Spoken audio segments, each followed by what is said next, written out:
Lads, I just saw what I fully believe is one of the most shocking developments in WNBA history. What's up, everybody? Breaking news just dropped that's shaking up the entire league. Satou Saballay has dropped a bombshell on Caitlin Clark and has officially refused to play with the Indiana Fever. Nobody saw this coming. Just when everyone thought the Fever were on the verge of building a super team with Caitlin Clark, Saballay steps in and says, "Nah, I'm good. This isn't just another free agency move. We're talking about one of the WNBA's biggest stars turning down the chance to play alongside one of the most electrifying rookies we've seen in years." But hold up, before you jump to conclusions, there's much more to this story than meets the eye. We've got insider information about what's really happening behind the scenes, and trust me, it could change the entire landscape of the WNBA. First, let's break down why this is such a massive deal. Caitlin Clark is not just another college player coming to the WNBA. She's transformed women's basketball. She's breaking records left and right at Iowa, pulling up from the logo like it's nothing. Just last week, she passed Pete Maravich to become NCAA Division I basketball's all-time leading scorer. Her games are pulling in TV ratings that rival NBA matchups, selling out arenas wherever she goes, and ticket prices are skyrocketing. Now, on to Satou Saballay. Last season with the Dallas Wings, she averaged 18.6 points, 8.1 rebounds, and 4.4 assists per game, earning her second All-Star selection and the WNBA's Most Improved Player award at just 25 years old. Saballay is entering her prime, and her versatility at 6 feet 4 inches makes her a perfect fit for modern WNBA basketball. She can defend multiple positions, shoot the three, and create her own shot. The Indiana Fever have a goldmine of young talent, including Aaliyah Boston, who just won Rookie of the Year, and NaLyssa Smith, who is developing nicely. However, they have a glaring hole at the power forward position, and Saballay would have been the perfect piece to complete their puzzle. Initially, fans were buzzing about the possibility of Saballay joining the Fever. She liked posts on social media about the team and praised Caitlin Clark in interviews, leading many to believe it was a done deal. The Fever had the cap space, a perfect roster spot, and what appeared to be mutual interest. Fans envisioned a potential big three of Clark, Boston, and Saballay, and excitement was palpable. But sometimes, what looks perfect on paper doesn't translate to reality. This morning, shocking news broke. Saballay isn't just hesitant about joining the Fever. She's completely taken Indiana off her list.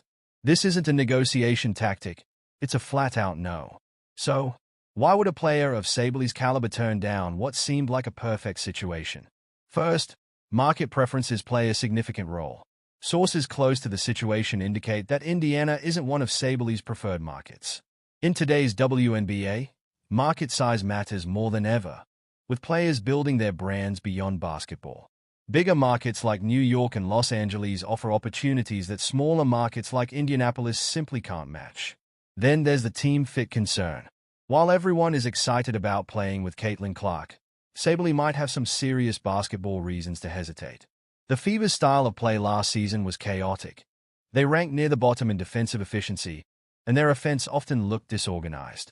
Even with Clark coming in, there's no guarantee that these issues will be resolved. And let's not ignore the strategic career move aspect. Saballay is coming off her best season ever, and her value is at an all-time high.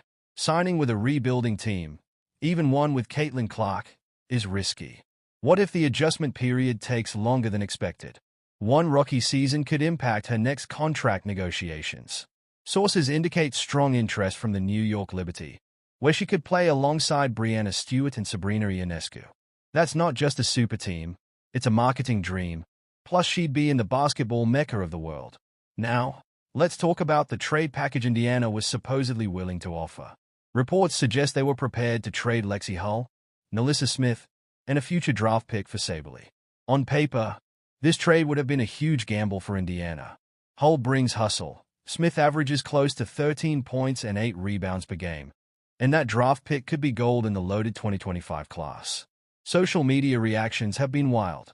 Some fans argue that trading two solid players plus a pick for someone who doesn't want to be there makes no sense.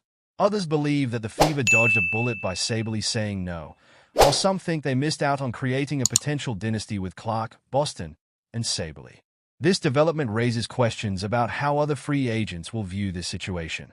Top players are watching closely, and this trade package sets a high bar for valuation while also showing that teams might need to overpay to attract stars to smaller markets. For the Indiana Fever, this rebuild just got more complicated. They've still got Caitlin Clark coming in as their franchise face and Aaliyah Boston dominating the paint. But now they must pivot quickly to fill that power forward gap. As for Saballay, her decision not only affects her career trajectory but also how future WNBA stars approach free agency. Are we witnessing a shift where players prioritize market size and branding over team fit and immediate success?